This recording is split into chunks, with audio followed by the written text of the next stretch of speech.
Hi hello ಸ್ನೇಹಿತರೆ, welcome to ನಮ್ಮ ಉದ್ಯೋಗ ಮಾಹಿತಿ. ಸ್ನೇಹಿತರೆ, ಕರ್ನಾಟಕ ರಾಜ್ಯ ಸರ್ಕಾರ ಗೆಸ್ಟೆಡ್ ಪ್ರೊಬೇಷನರಿ KS ಹುದ್ದೆಗಳ ನೇಮಕಾತಿಗೆ ಸಂಬಂಧಪಟ್ಟಂತೆ ಒಂದು ಮಹತ್ವವಾದ ಅಪ್ಡೇಟ್ ಬಂದಿರತಕ್ಕಂಥದ್ದು. ಪ್ರಮುಖವಾಗಿ ಕರ್ನಾಟಕ ವಿಧಾನ ಪರಿಷತ್ನಲ್ಲಿ ಚುಕ್ಕೆ ಗುರುತಿಲ್ಲದ ಪ್ರಶ್ನೆ.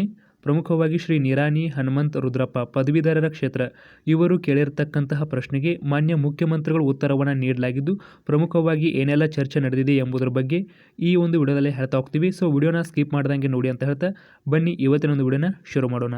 ಸ್ನೇಹಿತರೆ, ಮುಖ್ಯವಾಗಿ ಇಲ್ಲಿ ಸಚಿವರು ರಾಜ್ಯದ ಯಾವ ಯಾವ ಇಲಾಖೆಗಳಿಂದ ಖಾಲಿ ಇರುವ KS ಗೆಸ್ಟೆಡ್ ಪ್ರೊಬೇಷನರಿ ಹುದ್ದೆಗಳ ನೇಮಕಾತಿಗಾಗಿ ಆರ್ಥಿಕ ಇಲಾಖೆಗೆ ಪ್ರಸ್ತಾವನೆಗಳು ಸಲ್ಲಿಕೆಯಾಗಿದೆ ಎಂಬ ಪ್ರಶ್ನೆಯನ್ನು ಕೇಳಿರ್ತಕ್ಕಂಥದ್ದು.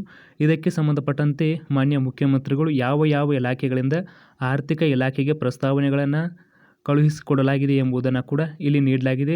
ಗ್ರಾಮೀಣಾಭಿವೃದ್ಧಿ ಮತ್ತು ಪಂಚಾಯತ್ ರಾಜ್ ಇಲಾಖೆ, ಕಂದಾಯ ಇಲಾಖೆ ಆಗಿರಬಹುದು, ಸಿಬ್ಬಂದಿ ಮತ್ತು ಆಡಳಿತ ಸುಧಾರಣಾ ಇಲಾಖೆ, ಖಜಾನೆ ಇಲಾಖೆ, ಸಮಾಜ ಕಲ್ಯಾಣ ಇಲಾಖೆ, ಹಿಂದುಳಿದ ವರ್ಗಗಳ ಇಲಾಖೆ, ಪ್ರವಾಸೋದ್ಯಮ ಇಲಾಖೆ, ಕ್ರೀಡಾ ಇಲಾಖೆ ಮತ್ತು ವಿವಿಧ ಇಲಾಖೆಗಳಿಂದ ಯಾವ ಯಾವ ಇಲಾಖೆಗಳಿಂದ ನೇಮಕಾತಿಗಾಗಿ ಹುದ್ದೆಗಳನ್ನು ಭರ್ತಿ ಮಾಡಿಕೊಳ್ಳಲು ಪ್ರಸ್ತಾವನೆಯನ್ನು ಈಗಾಗಲೇ ಸಲ್ಲಿಸಲಾಗಿದೆ ಹಣಕಾಸು ಇಲಾಖೆಗೆ ಎಂಬುದನ್ನು ಅನುಬಂಧದಲ್ಲಿ ನೀಡಲಾಗಿದ್ದು ನೋಡಿಕೊಳ್ಳಬಹುದಾಗಿರುತ್ತೆ.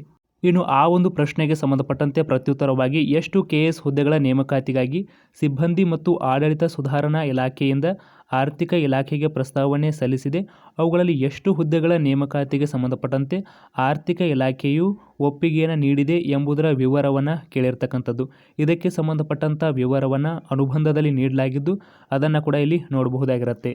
ಇನ್ನು ಅನುಬಂಧ 2ರಲ್ಲಿ ವಿವಿಧ ಇಲಾಖೆಯಲ್ಲಿ ಖಾಲಿಯಿರುವ ಹುದ್ದೆಗಳ ನೇಮಕಾತಿಗೆ ಸಂಬಂಧಪಟ್ಟಂತೆ ಎಷ್ಟು KS ಹುದ್ದೆಗಳನ್ನು ಭರ್ತಿ ಮಾಡಿಕೊಳ್ಬೇಕು ಅಂತ ಕೋರಿ ಪ್ರಸ್ತಾವನೆಯನ್ನು ಹಣಕಾಸು ಇಲಾಖೆಗೆ ಸಲ್ಲಿಸಿರ್ತಕ್ಕಂಥದ್ದು. ಪ್ರಮುಖವಾಗಿ ಇಲ್ಲಿ ಅದಕ್ಕೆ ಸಂಬಂಧಪಟ್ಟಂತೆ ಎಷ್ಟು ಹುದ್ದೆಗಳನ್ನು ಭರ್ತಿ ಮಾಡಿಕೊಳ್ಬೇಕು ಅಂಥೇಳಿ ಆರ್ಥಿಕ ಇಲಾಖೆ ಒಪ್ಪಿಗೆ ನೀಡಲಾಗಿದೆ ಎಂಬುದನ್ನು ಕೂಡ ಇಲ್ಲಿ ನೀಡಲಾಗಿದೆ. ಪ್ರಮುಖವಾಗಿ ಇಲ್ಲಿ ಸರ್ಕಾರ 656 ಹುದ್ದೆಗಳ ನೇಮಕಾತಿಗೆ ಸಂಬಂಧಪಟ್ಟಂತೆ ಪ್ರಸ್ತಾವನೆಯನ್ನು ಸಲ್ಲಿಸಿದ್ದು, ಅದರಲ್ಲಿ 504 ಹುದ್ದೆಗಳ ನೇಮಕಾತಿಯನ್ನು ಮಾಡಿಕೊಳ್ಳಲು ಆರ್ಥಿಕ ಇಲಾಖೆಯು ಒಪ್ಪಿಗೆಯನ್ನು ನೀಡಿರ್ತಕ್ಕಂಥದ್ದು.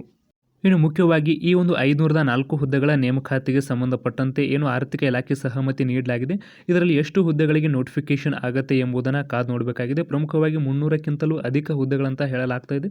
ಸೊ ಈ ನಿಟ್ಟಿನಲ್ಲಿ ನೋಟಿಫಿಕೇಶನ್ ಬಂದ ಮೇಲೆ ಕನ್ಫರ್ಮ್ ಆಗುತ್ತೆ.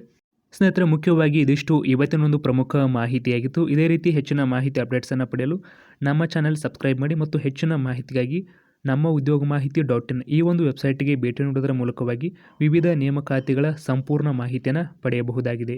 ಸಿಗೋಣ ಸ್ನೇಹಿತರೆ ಮತ್ತೊಂದು ಪ್ರಮುಖ ವಿಡಿಯೋದೊಂದಿಗೆ. ಧನ್ಯವಾದಗಳು.